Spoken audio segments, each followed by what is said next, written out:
You know, we got a powerful revelation tonight. Very powerful.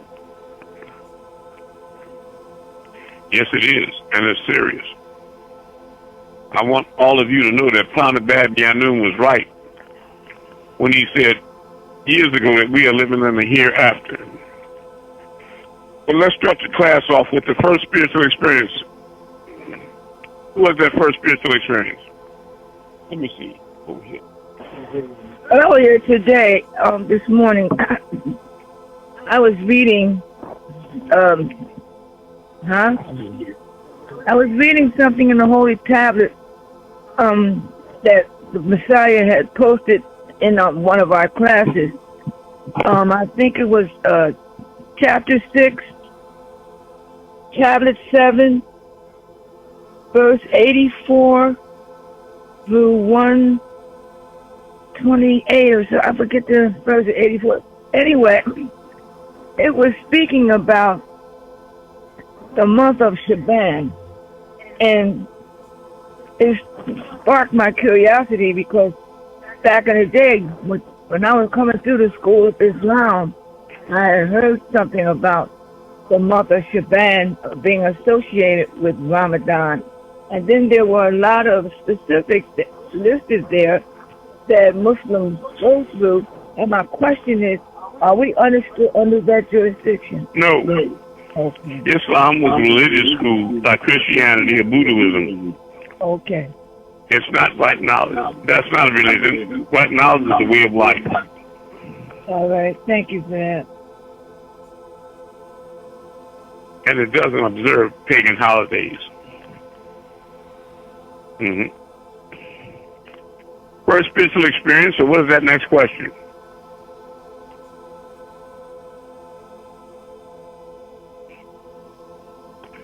Who had that spiritual experience? Well, okay, what's the next question? Go ahead. Very good. Speak up. Put your mouth on the phone. Speak up, family.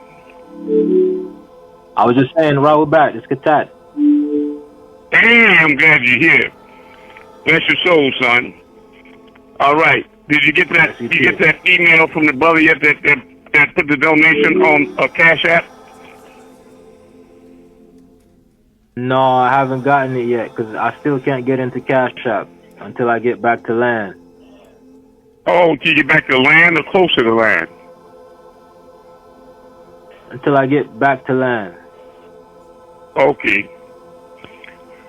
All right. Now, who has that next spiritual experience or that next question? Rahul back. Rahul back. Talk to me, family. I had my first spiritual experience last night. Okay, can you speak up real loud for us? Yes, sir. I said I had my first spiritual experience last night. Let me say, cause that's just the brother right there that's talking that put the donation on there, so he's waiting for a spiritual package. So you know, son, that he has to have the money deposited before I can send it. That's all I'm trying to tell you, okay? Yeah, I can tell you how to get into CashApp. That's the best way. You can tell him what now? I could tell you how to get into CashApp because it's linked to your email. That would be the quickest. Okay, he already put it on CashApp. Oh, you can tell me how to get into it. Yeah, so then you can transfer it to the bank because I'm not able to do it. Okay, well, then, could you please give me a call tomorrow? Yes. Very good, thank you. And I can get his package right out to him. Okay, son, I'm sorry. Now, what is your question? Oh, your spiritual experience. Well, I fell asleep last night, and then I noticed myself like sinking in my bed, and I could hear a voice calling out to me saying my name, and then that's when I woke up. But I definitely was like kind of like levitating in my bed. There you go. There you go. It's going to have a lot more happening too. That's a very powerful thing, and you wasn't alone in the spiritual journey last night and this morning. I really had them. I was in a spiritual hall. It's like we were at a place almost like a car race. Everybody had got dressed in their Sunday finest, and we packed up in cars. I had a little sports car, and I was trying to drive fast, but I couldn't get it to go reach 70 miles an hour quite. Maybe up to 67 miles an hour. We finally showed up at the spot, and I went into this judgment hall, I guess you would call it, like a banquet hall.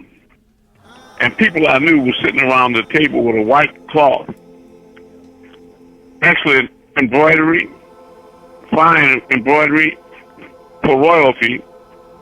And I noticed that the tablecloth was made out of lamb skin. It was pure white.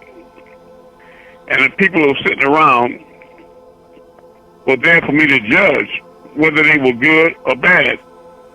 That would determine whether they went forward or stayed behind. And I was not very excited about the people that were in front of me. I saw Reverend Alexander Smith. That was a no vote. And Dr. Robert Kimbrough, internal medicine. That was a no vote too for me. I didn't, the people that I said were good, I put my hand on their shoulder and I said they were good. Like this one family friend we had a long time ago, Tommy Gillespie. I put my hand on his shoulder and I said, he's good, you good. And my mother, of course, was sitting there. And I don't mean, of course, because everybody's mother's not good. But my mother is excellent, and she's good, going away doing flip-flops. I mean, she's really good. She's just wonderful, a goddess in every way. And she was exceptionally chosen over the women of the world and prepared to give birth to me, the Messiah. So definitely she had my vote. I put my hand on her shoulder and I said, you're good. At that point, I'm not going into a lot of other people I saw and what my decision was, but I felt uncomfortable about the weight of the decisions. Like I didn't want to be in the spot to choose. And Malachi showed up. He walked around beside me and we embraced, and I told him, and I said, I love you, brother. You know, and he was whispering to me that, you know, we have to keep on with the program. We got to keep judging them until the hall is cleared. And I had a very heavy heart with that. But I did my job. So I hope right now today that you all do your job and don't play with this, because what was revealed to me very recently, many of you all that are Nawabians and have been for a while know that Nabab has been saying that we are in the hereafter already, right now. And of course I heard the same thing. But with me it's kind of like I have a responsibility to myself and you all to deal with facts that are proven to me. In the same way that I know I move stars and you all have too, but I was just recently reading the book of Man of Many Miracles that was authored by a lot of Ansars that were under Imam Issa at that time, whom you all affectionately refer to as Panabab Yanun. One of the testimonies in that book, part 1, Man of Many Miracles, was 2 or 3 brothers walking with him at night in the Brooklyn sky. He pointed his hand toward the sky at a certain star, and he told them that this is so that you'll always believe. And he moved the star left and right with his finger. And they all bore witness to the fact that he did that, which means that I didn't need that to know that what we were doing was actually happening, but it was more of a confirmation that it was real on many levels. On many levels. And that's the way of the Most High. In the same way he gave Moses the power to part the Red Sea, Jesus the power to raise the dead or resuscitate it and walk on the water, you know, and turn the water to wine, etc., and heal the sick and blind. You know, of course, in total agreement from them when they said, yes, in response to his question, do you believe that I can do this thing? They responded in the affirmative, yes. And then he would say, then by your own faith may ye be made whole. And they would walk away completely healed, take up their bed and walk on. But I'm here to inform you all on the most solid and firmest of grounds that Nabab Yanun is indeed correct. And I feel a little embarrassed about questioning. Not questioning, but doubting or having even the slightest hesitation. But yes, he is correct. We are living in the hereafter right now. And I emphasize the word living. Now, for those of you that have something to write with, get it. And those of you that don't, I'll give you time to do it. Get something to write with. Because you can do some research right here, and it's necessary because you need to know yourself in your own way.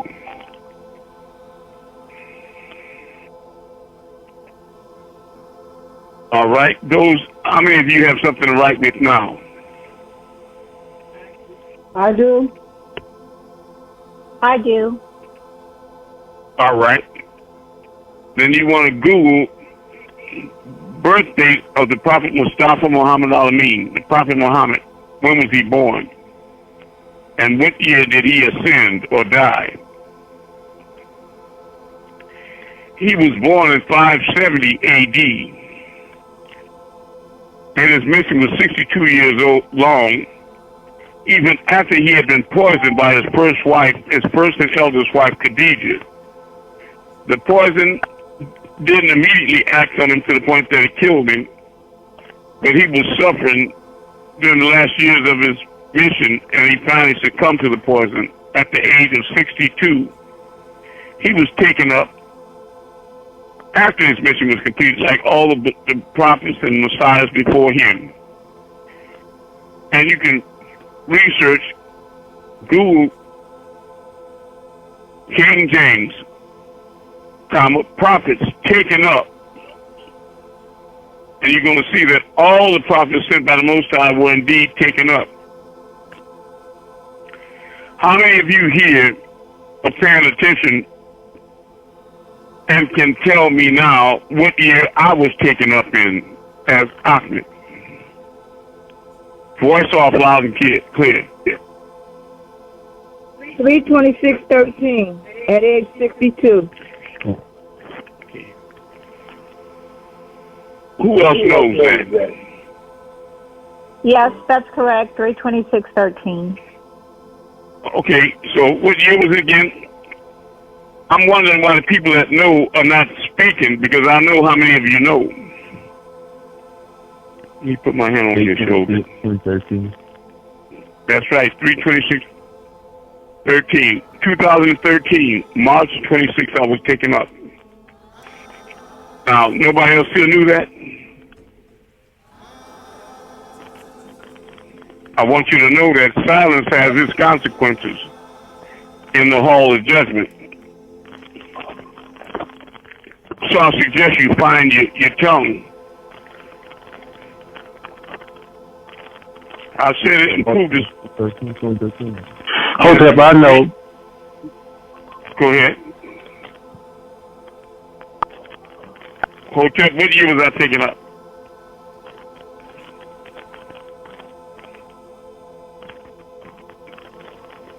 So you know what you're not going to say. Okay. We won't forget. Those that bear witness to the truth will rejoice in the truth. Those that don't will receive what they earn by their own choice.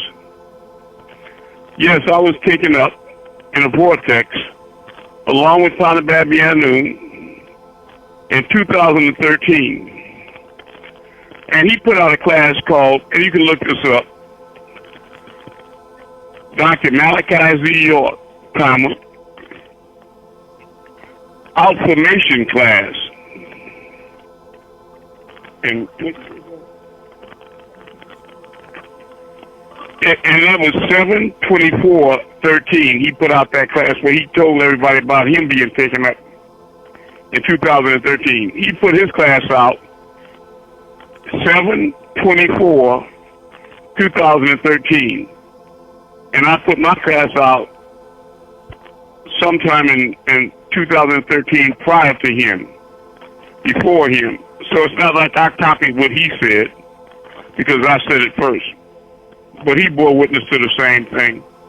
You're going to find out if you connect the dots intelligently and with a pure heart that everything adds up and testifies to the other. See, now, Muhammad and his mission that he started in 570 AD, he was called, and he was on his mission till he ascended 632 at the age of 62.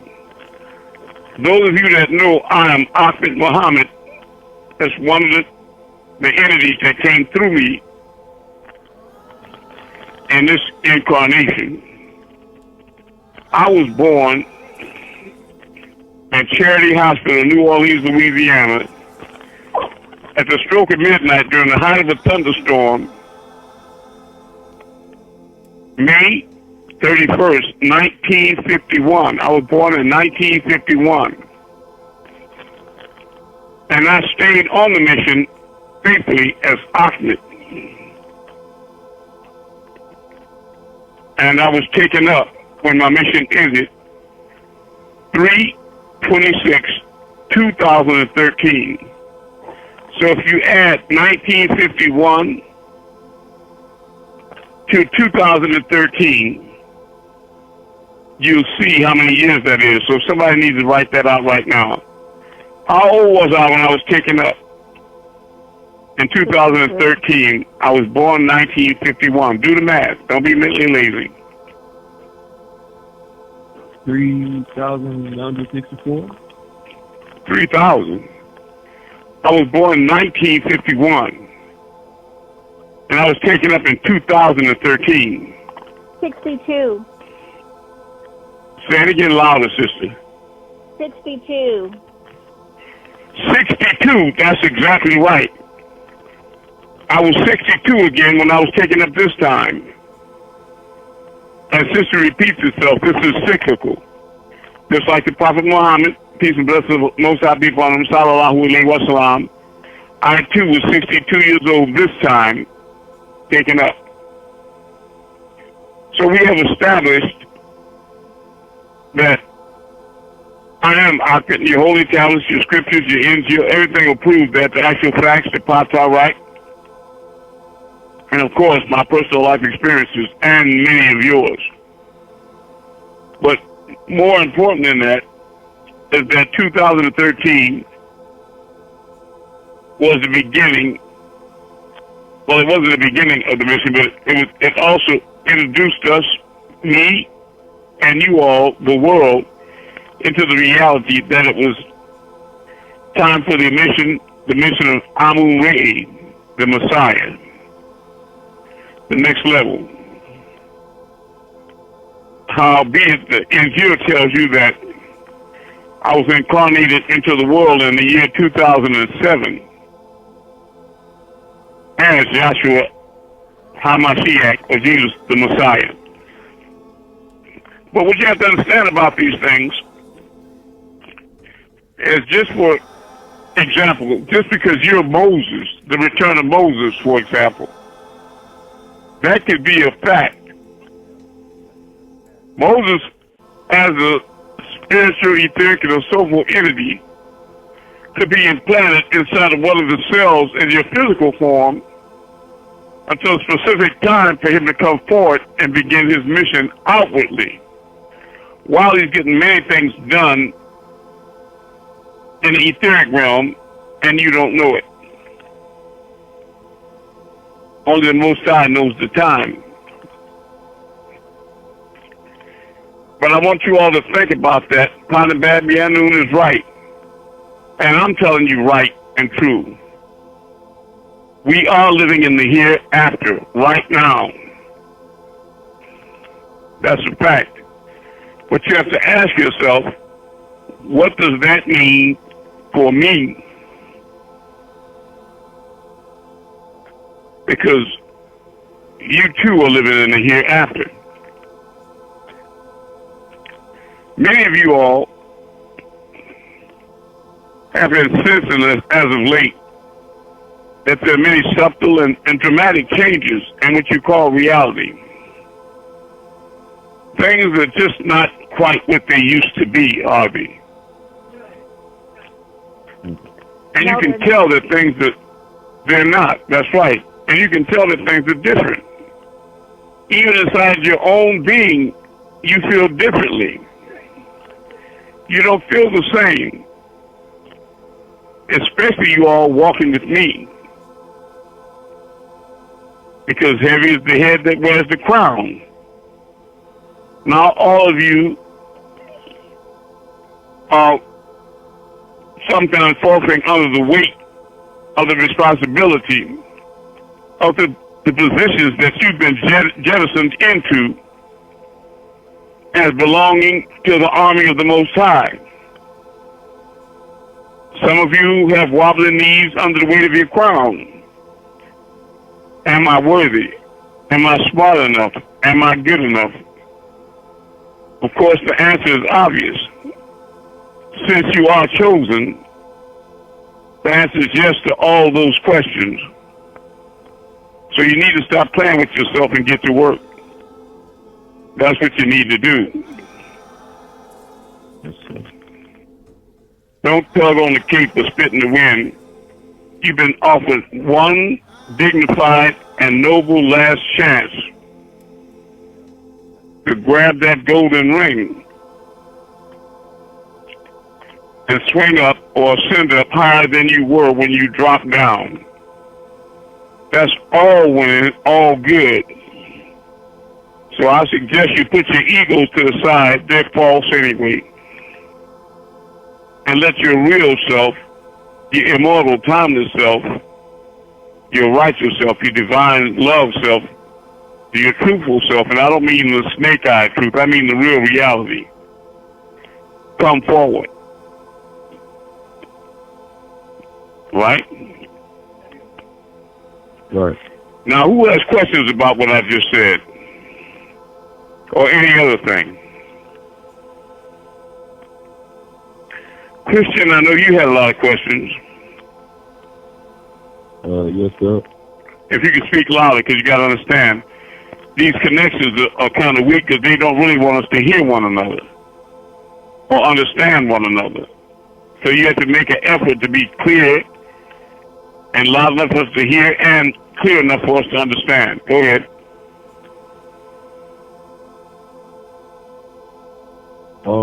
I was curious on could you go in detail on the year after? What exactly did you mean by that? The hereafter, not the year after, the hereafter. That's all right. So when you think about people in the physical world, have you had any friends or relatives that have passed away since you've been in the world? Yes, sir, plenty. All right. Well, do you think they're in the hereafter or they're still here with you? I believe they're still here with me. You think they're still here with you? In the physical? Yes, sir. Well, in a graveyard, maybe. Let me say this. They've never been here with you in the spirit, even when they were here with you physically. Because their spirit has never been a part of this three-dimensional hologramic light show. Are you following what I'm saying, Christian? What I mean is that we know that you have a spirit and a soul, right? All right. And wherever you're sitting down right now, you can truthfully say that you're a spiritual being and a physical being, right? Right. Because you can look at the room with your physical eyes.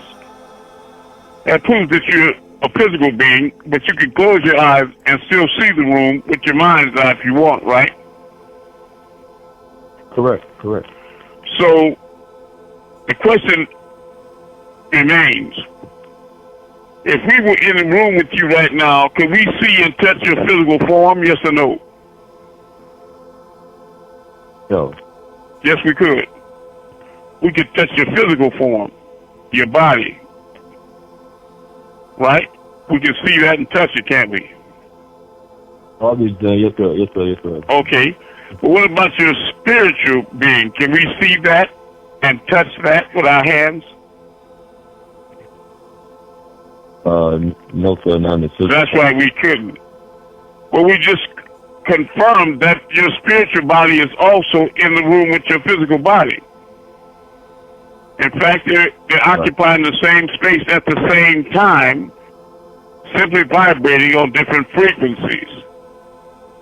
And it's not that your spirit body is too small to see, because indeed it bursts by through your skin about 3 feet outside to form a sort of an atmosphere or a highlight that we refer to as an aura.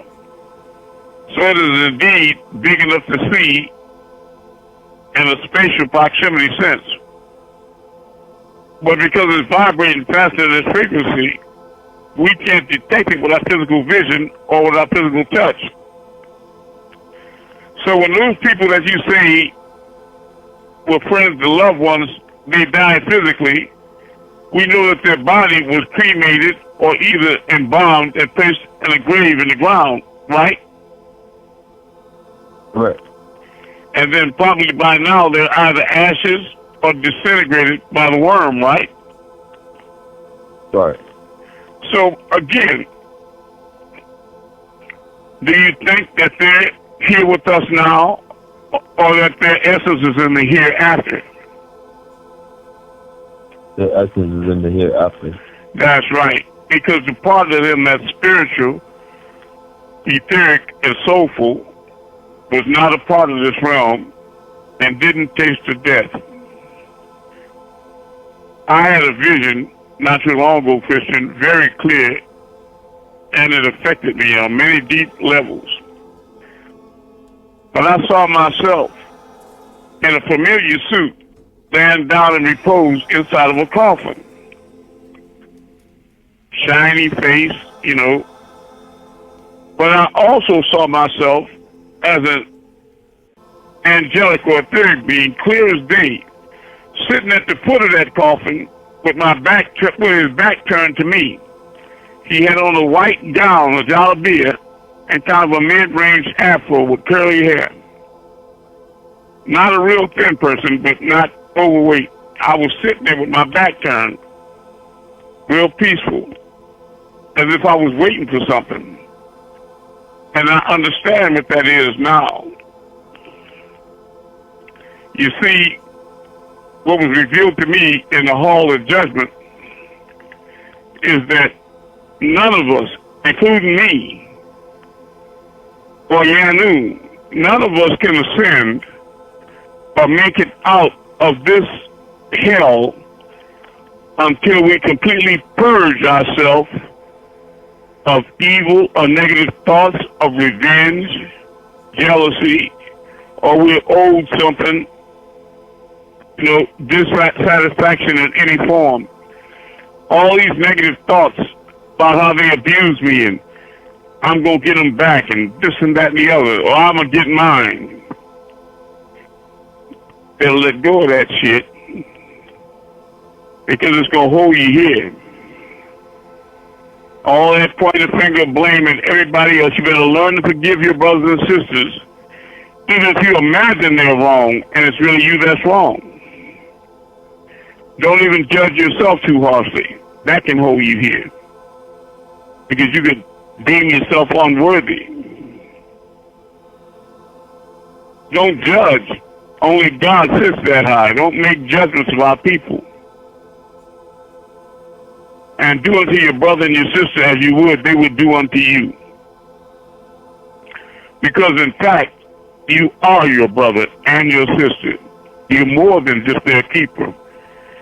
As in reality, we are all one. All right. And don't any of you ever labor under the misconception that you're going to have the devil in you in any form, shape, form, or fashion and regain entry into heaven. when you know in your truthful heart and mind, if there's any left of it, that you were kicked out for being possessed by the same ugly entity. That's what got you here, and that's what's going to keep you here and introduce you to the bottomless pit. And the wolf is knocking at your door.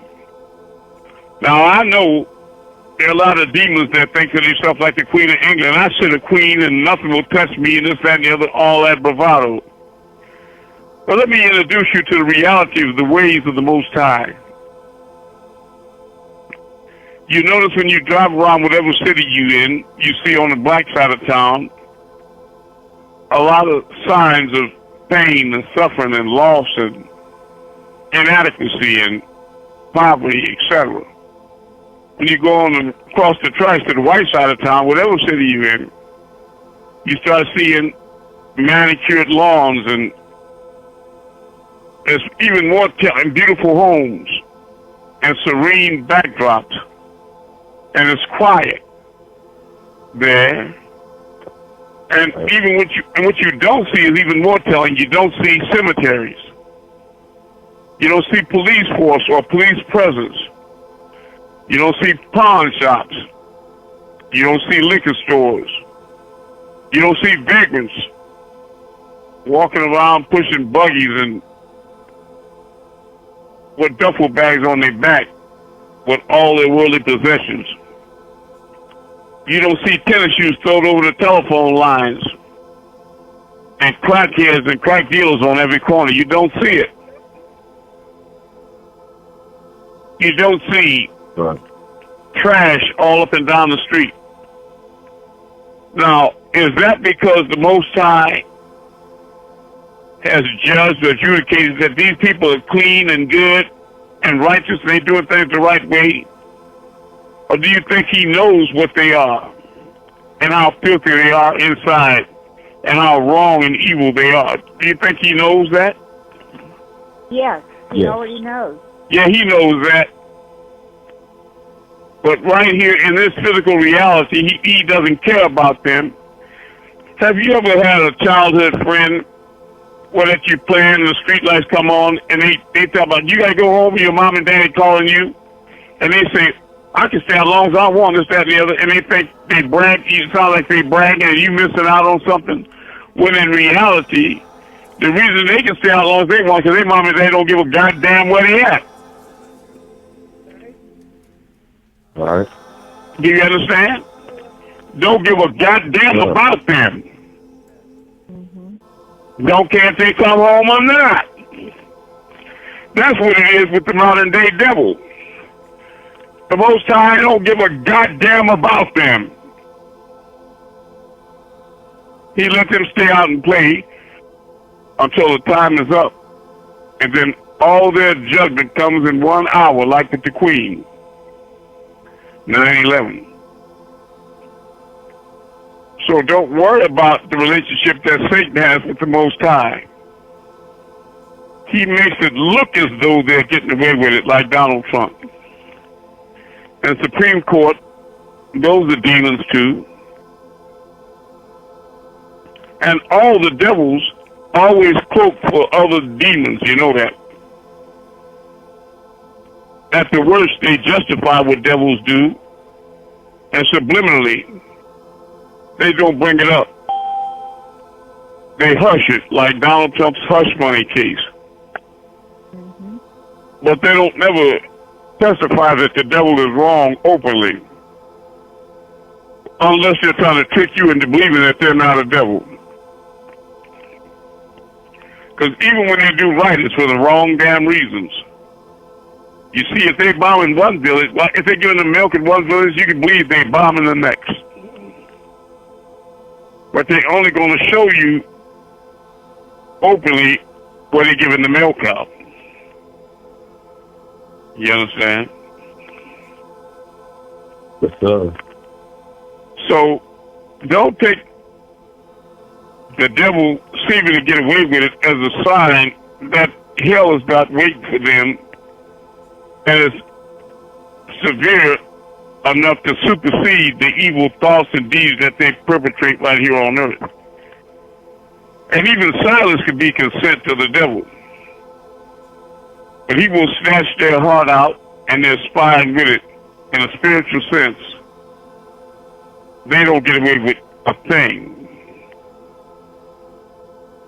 And they will pay for everything, even if it's the weight of an atom. And sufficient are we to take account. Okay? So, what I'm saying is that you have to remember when you say, well, they was waiting for me in the crib. I was an infant, just born, fresh infant. I couldn't have been guilty of wrong. And my blue-eyed uncle took a 25,000-pound sledgehammer and tried to crush me in the crib. I wasn't at fault. What could a baby do? I wasn't wrong. What did I do to justify that? And the question is, don't ask that question until you realize that you had more lives than this in your past and in your future. And that you're a multidimensional being, and you don't know everything that every crime and sin that your soul, the spirit, committed. Because you are indeed not just one being with one life. This life on earth, solid, actual, and time bound, it's just a tiny frequency range, just like one radio station that you find on a foggy night driving your car. And you have to keep tuning into it to try to clarify to lift the fog. This is one possible reality that you. So if you had a terrible childhood, what's the alternative? Are you suggesting that the Creator was wrong and judged you wrong, and the Most High Creator is picking on you because He hates you? Nigga, how easy is it not to create an asshole? How easy is that? For him, it's the same thing. It's the same thing to him whether he creates you or creates you not, because he's that powerful. But why would you create something that you know you're going to hate? Leave it uncreated. No, he's not picking on you. You're not that special. You're not that important. I hate to bust your bubble, but you're not. A devil ain't worth the weight of a wafer. Not one dead fly, the wing off a dead gnat. Stop it. The only way that you can be judged is by the harm you do to the righteous. And that will be your hell.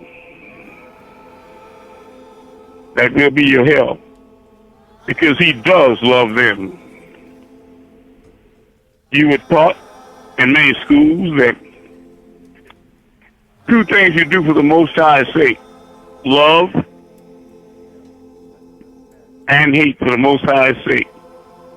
They hate all unrighteousness, lies, and evil, and to love all righteousness and truth and goodness and fair play. Love for the Most High's sake and hate for the Most High's sake. Yes, I said it.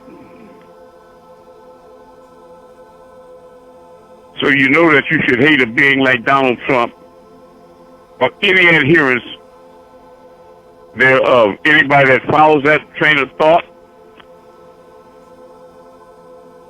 is to be lumped in with them when it's time to go to the pit, and they will be.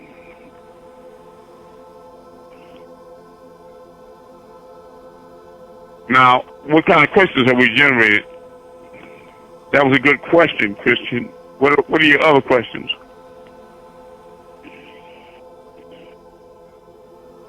Well, can you describe the different realms that are on Nabab?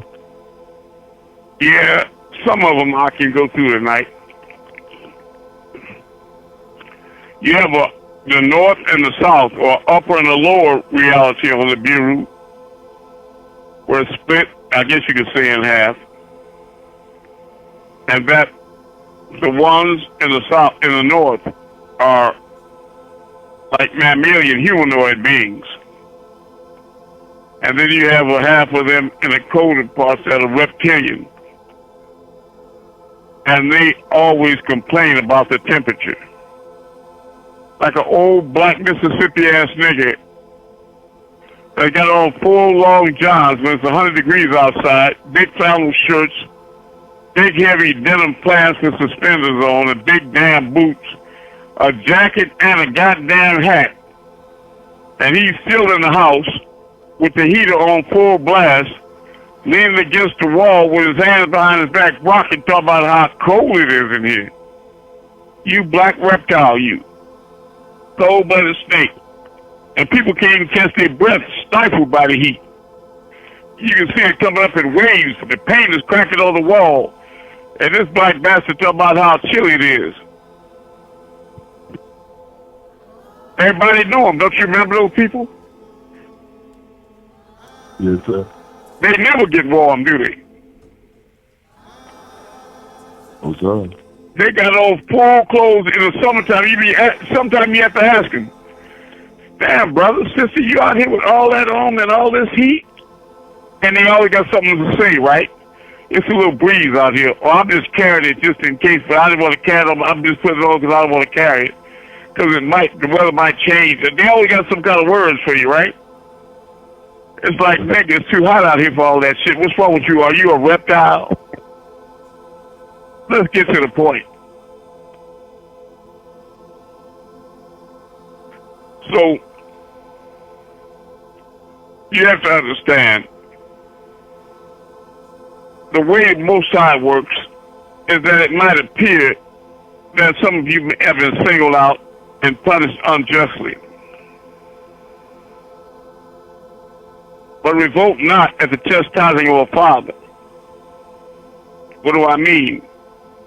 You got two children playing in the street and it's dark. Then your father and mother told you don't do that. They run out there, take a strap and start beating your ass all the way back to the house. Then I tell you to come in when it's dark and to stay out them streets playing, and they whip you all the way in the house. And then an ignorant child will think to themselves, my parents hate me. They beat me for playing. But look at Susie and Billy. They out there playing. Their mom and daddy nice. They love them because they don't stop them until you hear about one of them little black fuckers, paralyzed by a car. And then you still don't go back and reflect on how the different treatment that you had. And embrace your parents with, now I see. I know you love me and that's why you did it. But they charge God falsely, unjustly. They accuse God. They stand as an accuser on earth. The devil does. He points his finger at the Creator in judgment, never realizes that the three more ugly paws pointing back at him.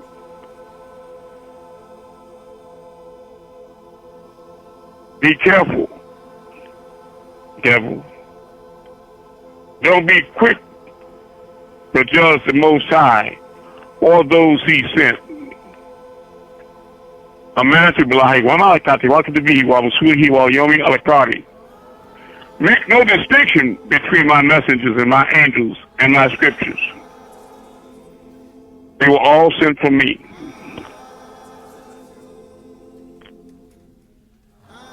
All right.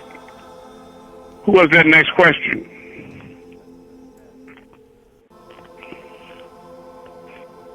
And I didn't get a chance to put together the post today because of unforeseen circumstances, where I would have it titled, "We are now living in the hereafter," according to Nabab and Amun. Facts. Just the facts, man, like Sergeant Friday.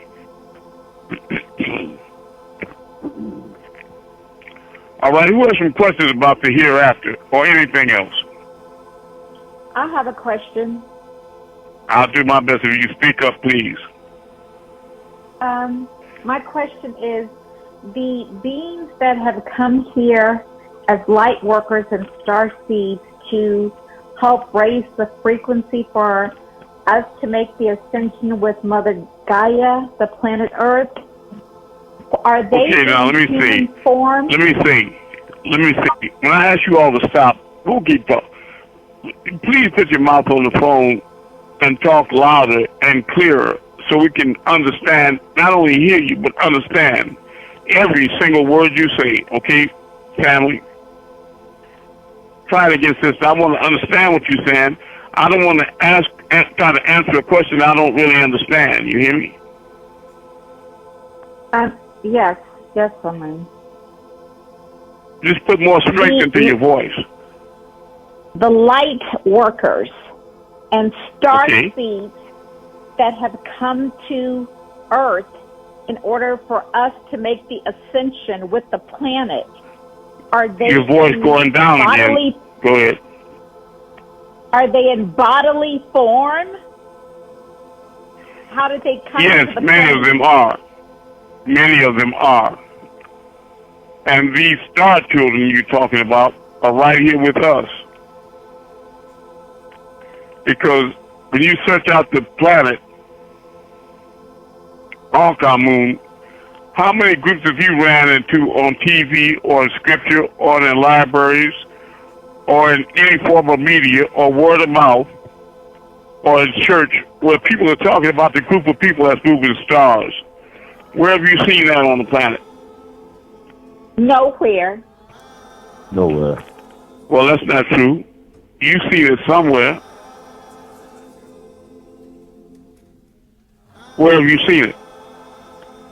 Here? You said that like it's a question.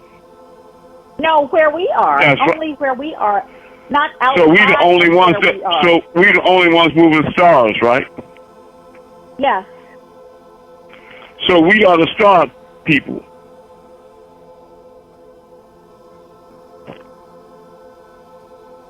But it's a sad commentation when those star people have many among them in their ranks that have not yet fully awakened. The devil is fighting against woke, W-O-K-E, to keep you asleep, hypnotizing you with money and illusions and delusions of grandeur, etc. Like AI gonna give you immortality, and you don't know what the A stands for. Artificial intelligence, niggas, not real. Not real, dummy. Not real. That's what I'm saying, you know. Their God is artificial. Fate made up a goddamn lie. So, many of you here are moving stars, but you have your faith anchored still in the devil. Some of you are waking up, and you're not being asked to go to war against the devil, but what you're being told is to accept your responsibility in the mission, 144,000, to do everything in your power, 24/7, to gather the righteous. And if you're not doing that, then you are not totally woke to the reality of who and what you are. Because even while you're in the depths of hell working for Satan, thinking you're in heaven, when you really cut off, you have indeed been chosen by the Most High as part of His grand assembly to do this noble work in the name of the Master of the heavens and the earth. So yes, the answer is many of us are here in a bodily form. There are millions of us here on Amun, millions. Millions of us here. But we're not all completely woke. Some of you right now are pivoting back and forth because you're kind of having an inner turmoil as you had, an inner war. You're struggling between the devil on one shoulder, angel on the next. You asking yourself, could it possibly be true that I am in an army of the Most High? I've been chosen as a light worker, a star child, but I feel in my heart that I'm a devil. Well, who knows best, you or the one that created you? On the creator. That's right. And you have to understand one thing. There's only one universal mind and only one reality. That's Fa'ut Tulum, all. His primary attribute is divine love. The surmise. Let's squeeze the elephant in the thimble. The only reality is divine love. Everything else, AI, is mere illusion. So, no devil there's no space found for evil or lies or things that work against divine love. That's not reality. They can't belong to reality. So they have to worship by AI, illusional, fictitious, artificial effigy of God, or pretend, make believe. They could never be one with God. They've been kicked out with that same rebellious thought. Unfortunately for them, they'll still be forced to bow to the real God. Yes. No matter how stiff their necks appear to be, or how hard their hearts are, they will be forced down into kissing them black toes. Now, they will do that over and over again, forever, even while their lower parts are getting burned up in hell. So, I really am afraid to the devil because I know they don't know what they're doing. They just think they do. You better snatch away from a visible flame and go to work for your creator. Or you will not have any grounds for complaint about how the creation is treating you. How dare you? You're absurd. You upset because your creation is not working for you the right way you want it to, while you at war with the creator of it? Are you fucking crazy?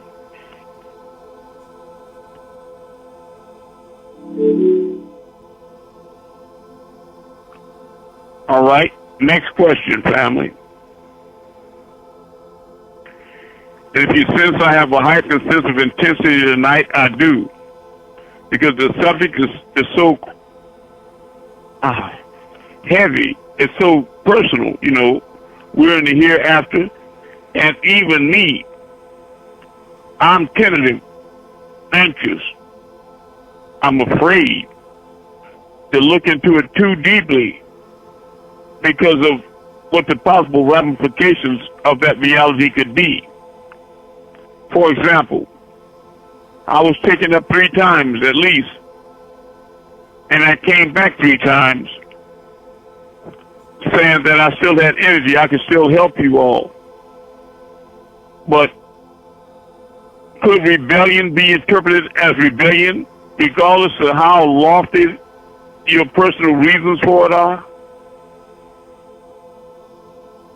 In other words, you mute your phone in the back. You hear that child back there making that noise?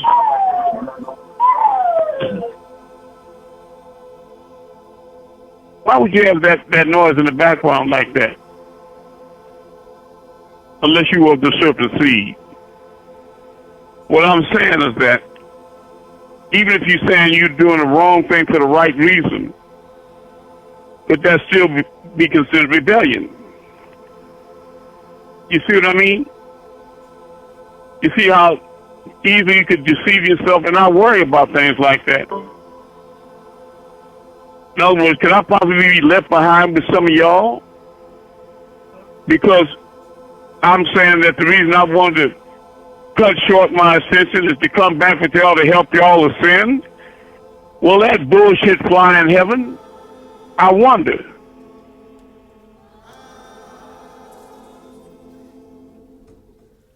And while I know I only had my niyat, my intention to depend on, because the Most High searches the reins of your heart. He will judge and adjudicate. He will search out the reins of my heart and discover what my real intentions were and are. And just like that scares me, if it doesn't scare you, then you're stupid. You're not hard or smart. You're just stupid.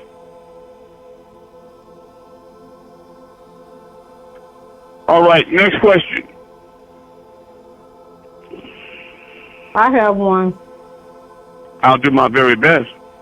Okay, now I know the last class we were talking about, like how your mom and certain, women had to be prepared to bring these vessels in. My question was... Say it again?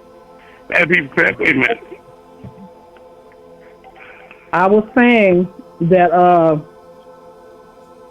some of the angels had to come here to impregnate certain women, correct?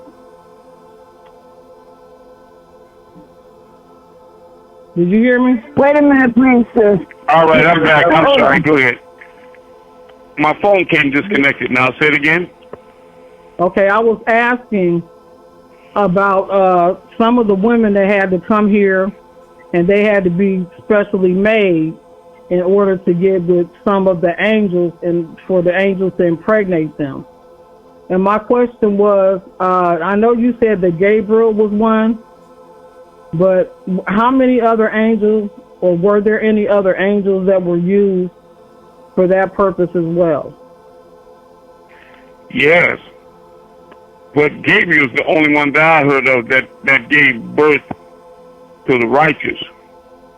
But many fallen angels raped and took them wives against their will and gave birth to Nephilim and the earth, fire children, demons. You hear me? Because when you're talking about the numbers, for example, is that you only had 124,000 prophets, 315 apostles, 1 Mahdi, and 113 messiahs.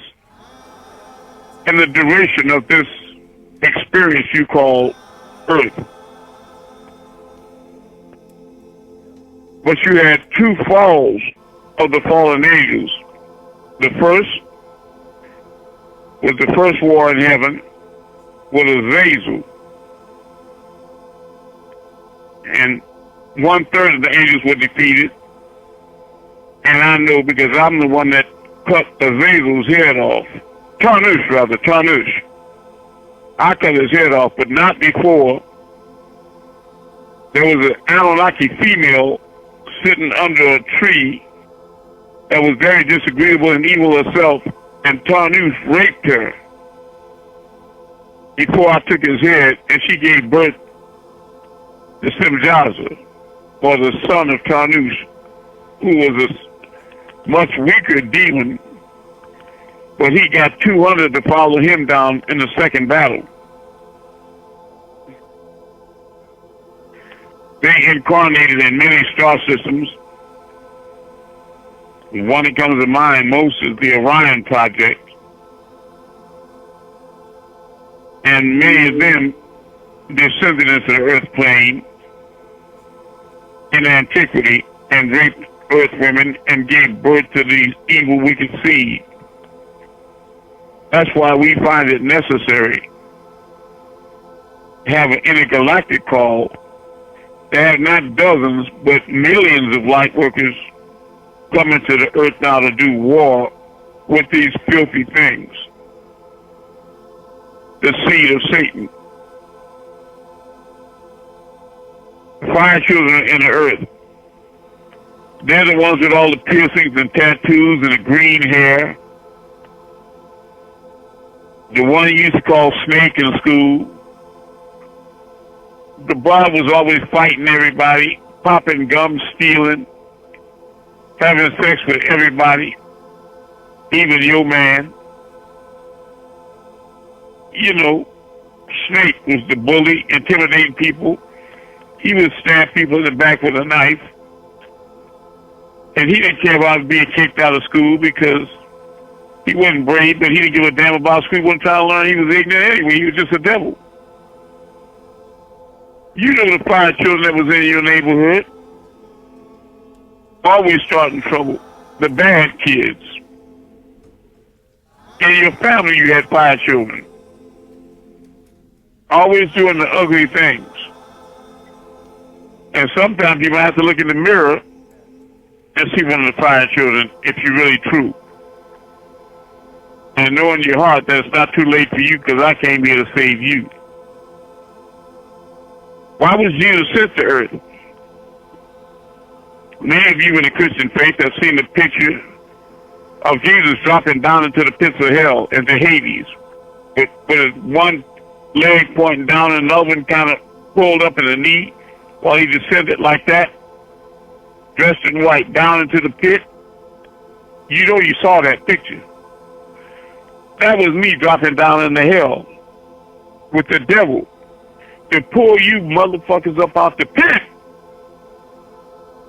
And you gonna bite me?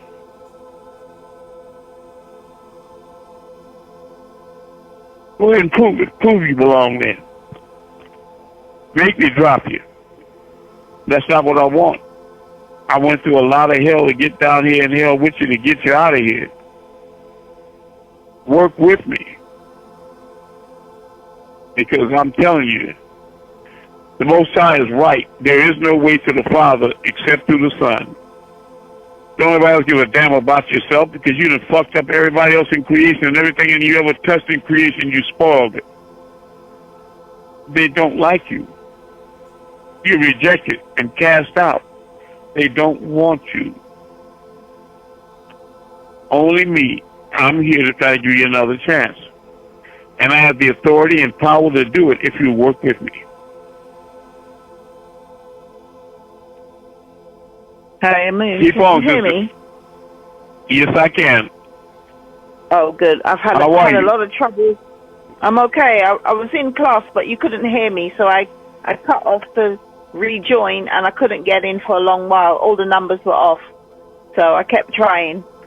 So, right. I just had a question. Okay, I'm glad you let me know that. Yeah. But it is, let me say this one thing, Cheryl. Then what you know, and what I know now, that they're going out of their way to try to block the righteous from hearing the truth. You see that? Oh, yeah, but I didn't give up. 13 times. I love you. And we won't give up on you. Your question is? Right, I wanted to interject a long time ago when you were talking about the devil and stuff. I just wanted to ask, can you reform the devil? Can you reform the devil? I'm trying to do it, but I'll tell you the truth. The 24 elders laughed at me, and they're still laughing, you understand? Because they said, you can't reform the devil. But the way I look at it is that we're all one with all. And at the core and rid of us, we all have divine love and the all in us. So I feel that they're forced into a position to judge or accept the truth about themselves or to claim this damn lie regardless of the pain that's coming. Maybe they're better angels, their intellect will snatch them away from a visible flame. If all, just maybe. But I don't have a lot of high hopes about demons and rebel against the Heavenly Father, even though when you see me, you see the Father. But I do think that after thousands of years of getting their head chopped off and their back broke and set on fire and shit on and dragged in the streets and humiliated, that maybe they may reconsider this one last chance to go back home with a clean slate.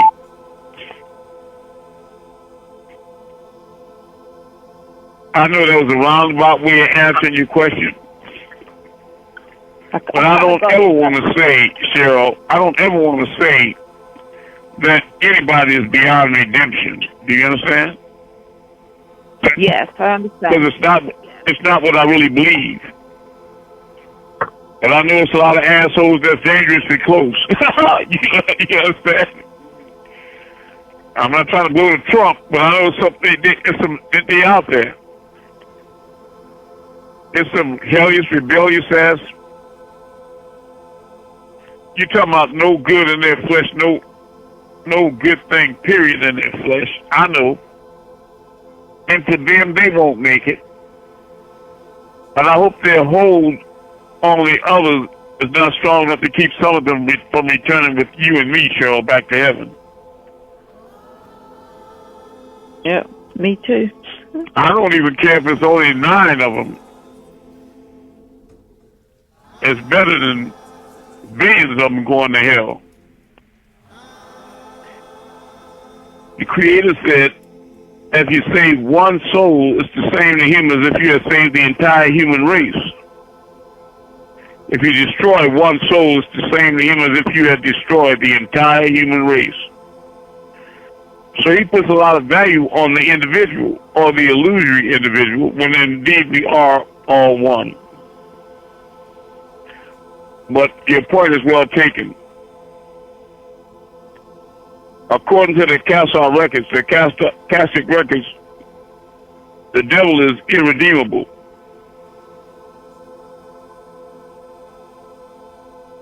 But let's see if we can set a new milestone, Cheryl. What if we can take some of them back to heaven? Wouldn't that be a great thing? Yes, you got to keep trying. Got to keep trying. Yeah, let's keep trying for their sakes. Because we have to realize in reality that none of us are perfect and we all fall short of the glory of God, right? Yes, we all do. It's just that they're midgets.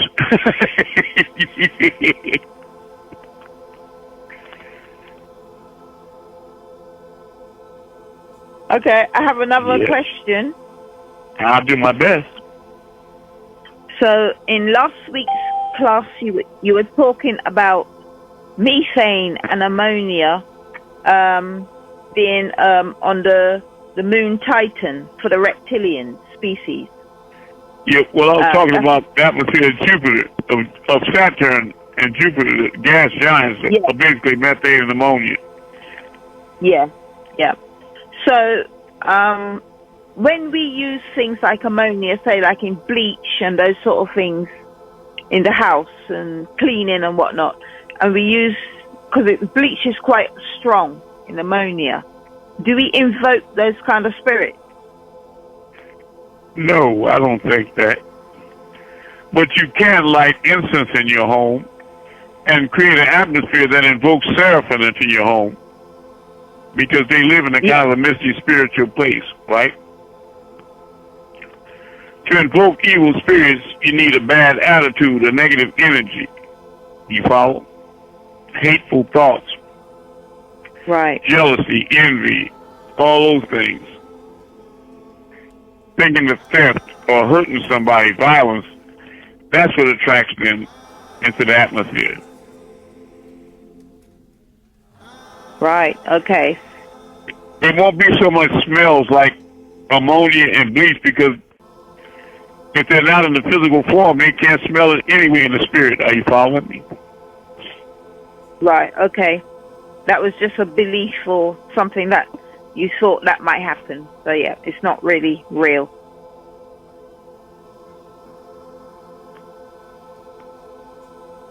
Okay, was that a question?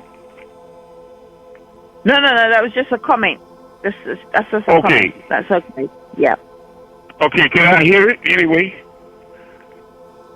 Oh, no, I respect what you say. Yeah. No, what you're saying, you know, we believe, a lot of people believe in these kind of things, like the negative side of it. So I understand what you're saying.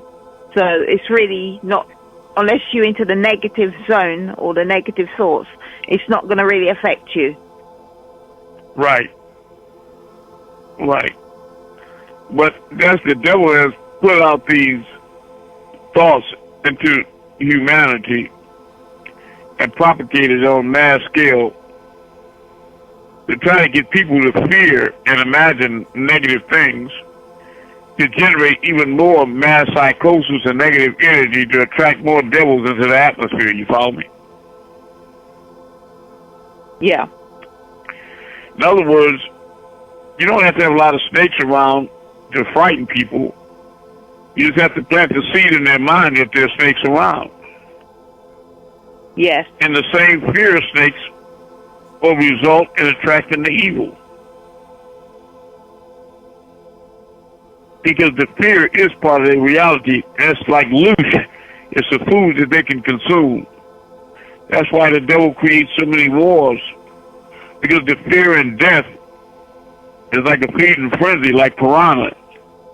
They're attracted to those morbid scenes.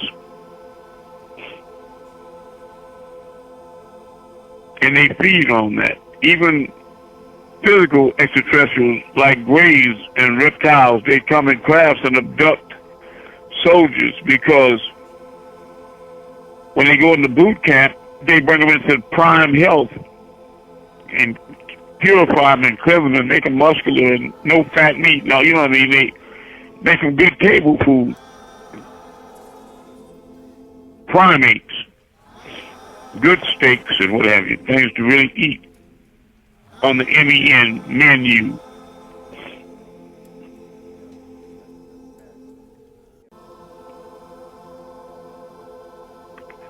Cheryl, if you could let the sister know in London that she's only one donation away from a package that I've been working on for her, and yours is finished.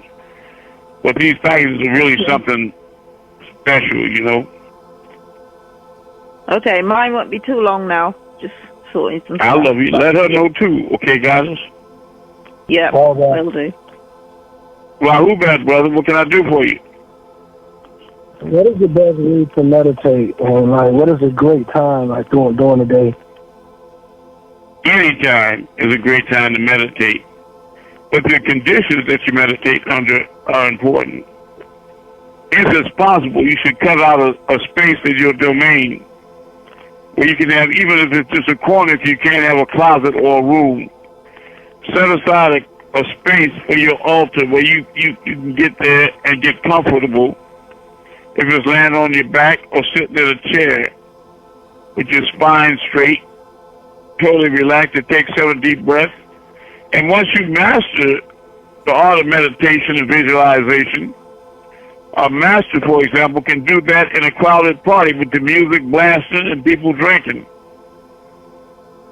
You know what I mean? But you have to learn how to make the journey within in solitude when there are no obvious distractions. Because you'll find that when people start trying to meditate, that usually they designate a time that's unfairly long. They might say, I'm going to meditate a half hour a day. Calm down, sister, brother. Slow it down. That's a long time to be focused on silence. Because you'll have thoughts interrupting you all day. What was that sound? Was that a baby crying? Is that an ant on my toe? Or, you know what I mean? Did I hear the phone ring? Did I pay my bill? You know, you have too much time, you know what I mean, to create obstruction in your mind. So I would work on maybe 5 and at 10 minutes at the most. And until you can master that short time, I wouldn't increase it. But to help you to be an aid in meditation, you might need a visual stimulus.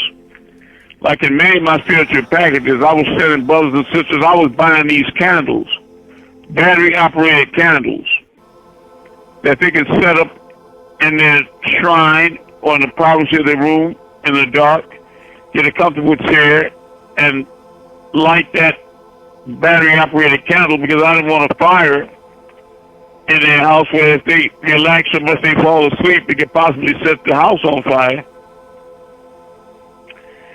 And I instructed them to focus on the blaze. Because when you look at fire, you notice that the cooler waves will be on the outside. The fringes of the blaze will be kind of red and amber on the outside, like a cold-blooded reptile aura. And it's hotter in the central, around blue, green, and violet inside at the core of the wick where the heat is. Another thing you do when you focus on the blaze of the candle is even though you're in a room and the door is closed, every now and then you see the blaze flicker. But you know the doors are closed, so it's not wind, it'll make you wonder. And then if you stare at it long enough, you might start seeing different shapes and things in the blaze. The point is you're supposed to make your mind still and quiet in meditation and empty your mind of all stimulus, audio, visual, etc., sensory. But when you're trying to learn to meditate, you do well to reduce your field of stimulation and narrow your focus down to just a single blade of a candle instead of everything in your environment. You follow me? Because once you can restrict the majority of outside stimulation and narrow your focus to just the blaze of a candle, you've come a long way in being able to create silence in your mind. But the time will come after months or years of practice to where you won't even need a candle. You just go inside, and then you'll be a master then, an ascended master. Because the kingdom of heaven is within you. So all you need to do to go to heaven is simply go inside. Well, So it is something worthy, it's a worthy accomplishment, believe me. It's a worthy endeavor to pursue. Meditation is much better than prayer. yes. Much more. You have a lot more to gain to master meditation than you do praying. Thank you. I love you. I love you too. Very good. We are one. Next question.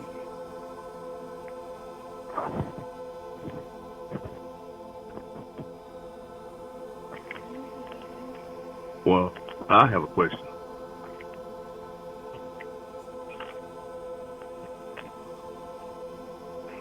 Hello? Next question. Oh, yes, sir.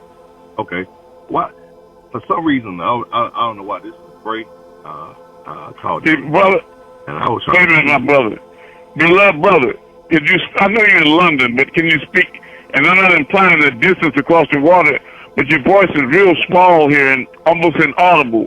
Could you speak up? I know you're a wise person, so figure out a way to make yourself heard and understood. Okay, please? Yes, sir. Let me see if I can get off this.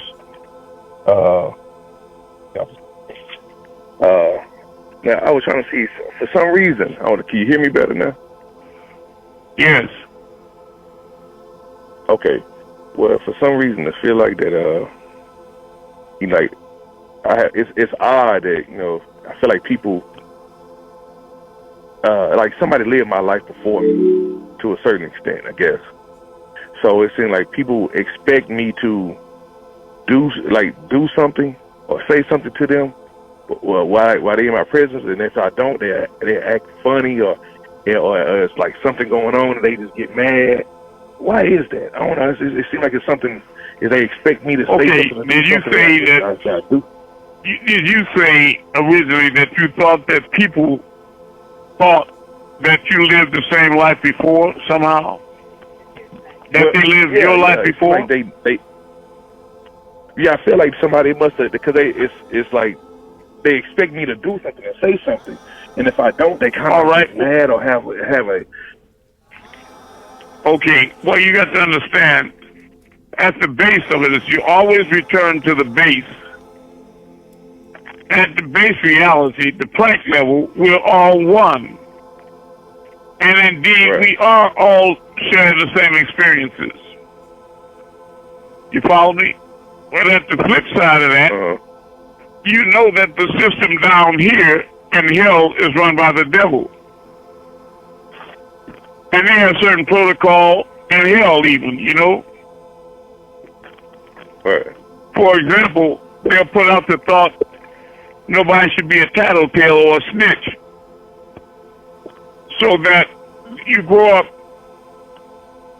programmed thinking that when you see somebody or hear somebody do something wrong, you're not supposed to be the one to tell it or expose it. That'll make you a sissy or a punk or something, you know what I mean? Tattletale. Right. And they got this thing just permeated with all that type of bullshit. Where you're supposed to cloak for Satan. But see thou, do it not. Wherever you see evil, expose it. Tell it. Right. Because when you don't tell it, you're just as guilty as those that perpetrate the wrong. If you see somebody molesting or murdering a child or a woman and you don't say anything, you might as well be helping them. Right. I don't care if you get a trash can top and start beating it with a rock and making noise and screaming to the top of your voice. Do something. Get on the phone and call people. Turn your headlights on. Do something. I'm not suggesting that people go out and confront murdering devils up and down the street. That's not what I'm suggesting. Okay. But I am saying that there's something that you can do to bring attention to that evil. Right. You follow me? Yes, sir. Yeah. And there's no more that you. I'm gonna tell you, and there's no more that you would expect from brothers and sisters around you, right? Yes, sir. If somebody was behind your back doing some real evil or hurtful, violent thing, you would expect for people to react a certain way if they were conscionable, right? Yes, sir. Because you say to them after it's over, if you survive it, you mean to tell me, goddamn it, you saw that, you knew that was going on, you didn't say nothing? You didn't say nothing?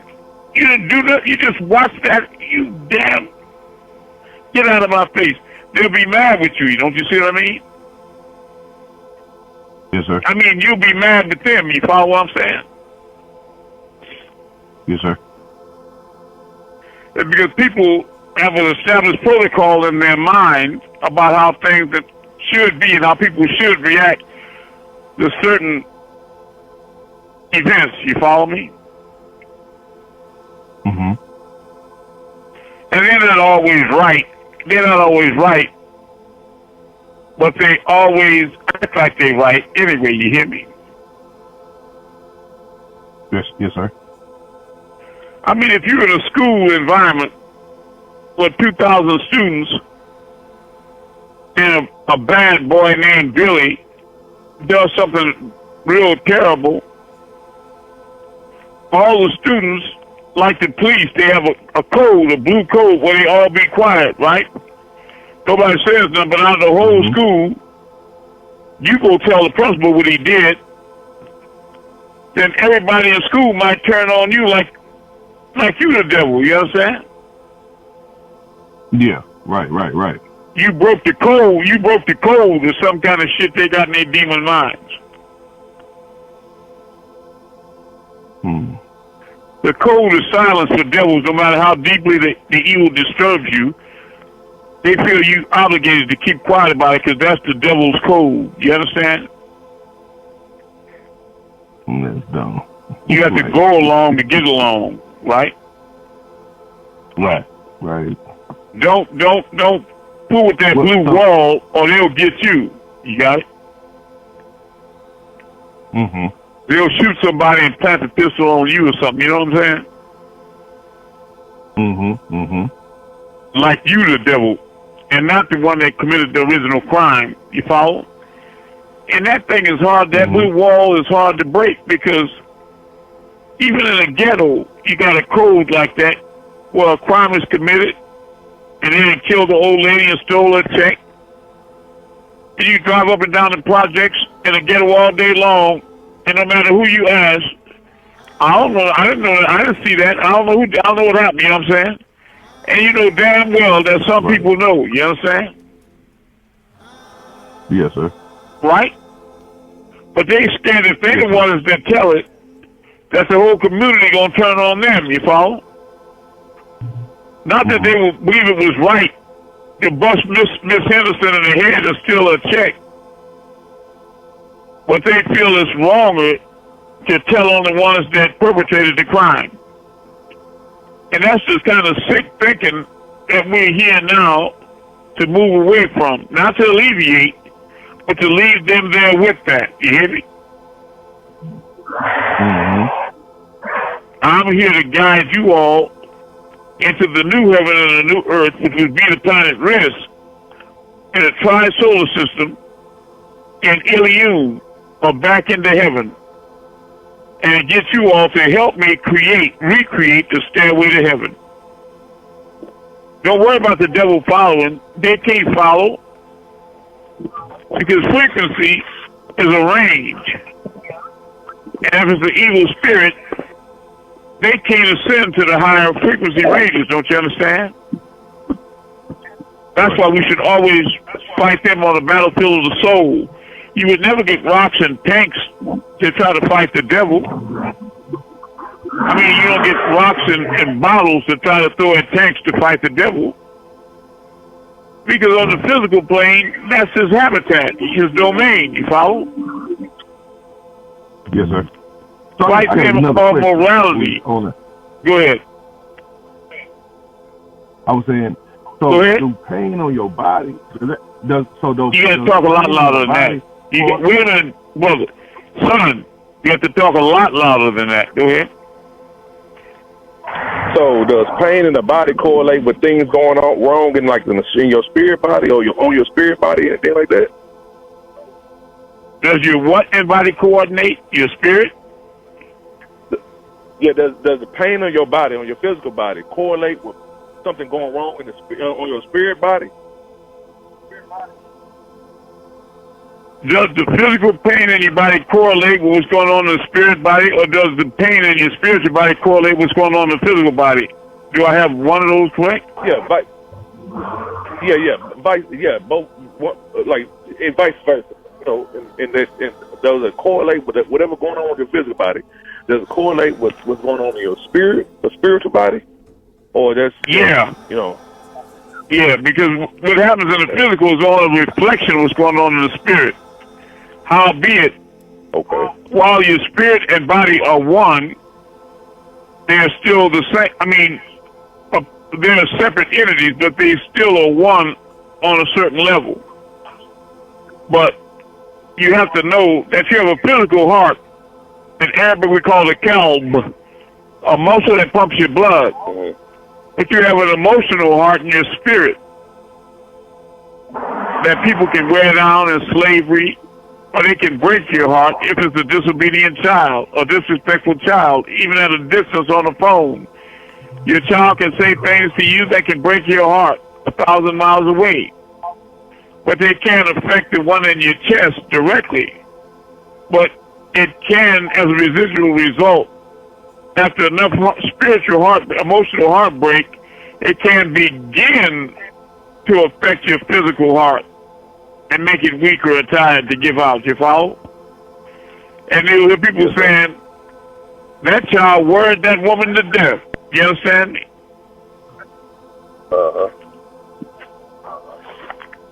Them children ran that woman, drove that woman to her grave. That man drove that woman to her grave. Now, he didn't run over her body with no car, nothing, but he messed with her spirit and her emotions so bad that it affected her. Go ahead. It's 1031. 1031? Okay. We need every serious person to go outside now and perform miracles and prove to yourself once again that you are not part of this physical reality that you are a spiritual ascended being and to pass that message on to the rest of the world. And everybody participating in this experiment, I consider one with me and one of the 144,000. And all of you that think it's just a waste of time and you don't need to participate in that and damn that mission, well, just maintain your place. Just keep your place, and we'll see where that leads to. Who will be the first one to move and start tonight? I will. All right, okay. Thank you, Florida. Okay, go ahead. Where you going to move?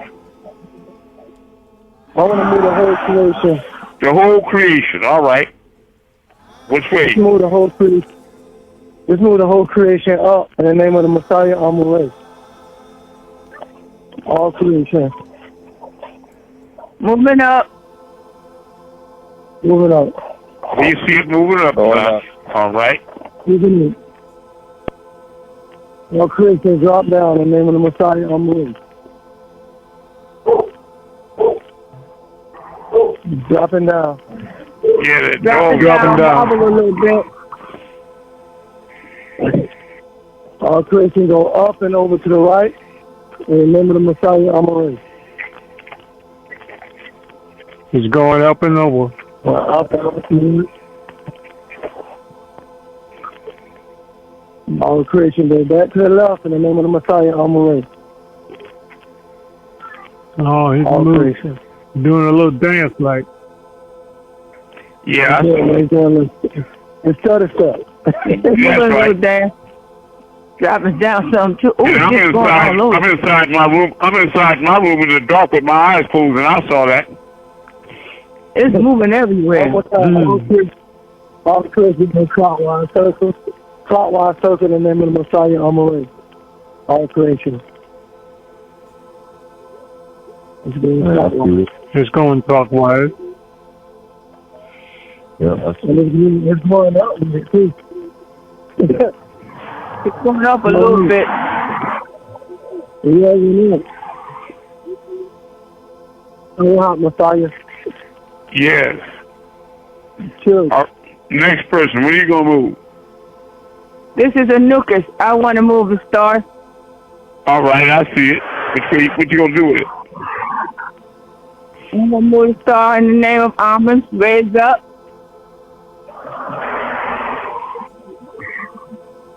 It's raising up. In the name of Amun, drop down. It's dropping down. Drop it down. A little bit. In the name of Amun, move to the right. Moving right. Moving right. Yep. In the name of Amun, move back to the left. Moving left. Moving left. Moving left. In the name of Amun, come forward, closer to me. Moving closer. Move back in the name of Amun. And move back out.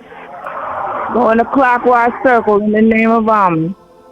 All right. Oh, hi, Messiah. I love you. I love you too. One more person. Lady in London.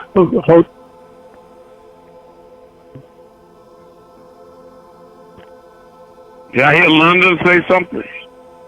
Yeah, it's cloudy, overcast. Okay. I know you moving up, Michelle, when you can. All right, next person. It's okay if you're in the U.S. Go ahead. Okay, Hotep. Okay, I'm gonna move.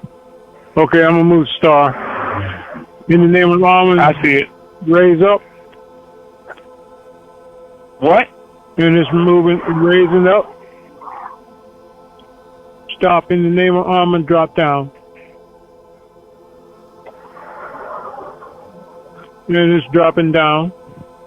In the name of Amun, move to the left.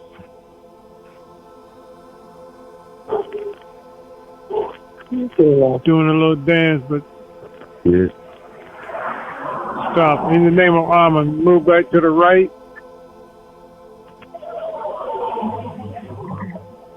clear, right? In the name of Amun, come close.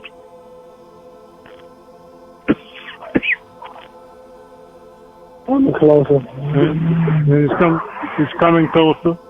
Stop. In the name of Amun, move back. Just doing a little dance. Talk having Messiah in the class. I love you all. We need your testimonies, your donations, and we need you all to post these donations and these testimonies and these class links up everywhere, all over the world. Wake up to 144,000. Earn your seat. We are one divine love. Amun-Rayay, answer, servant to the 144,000.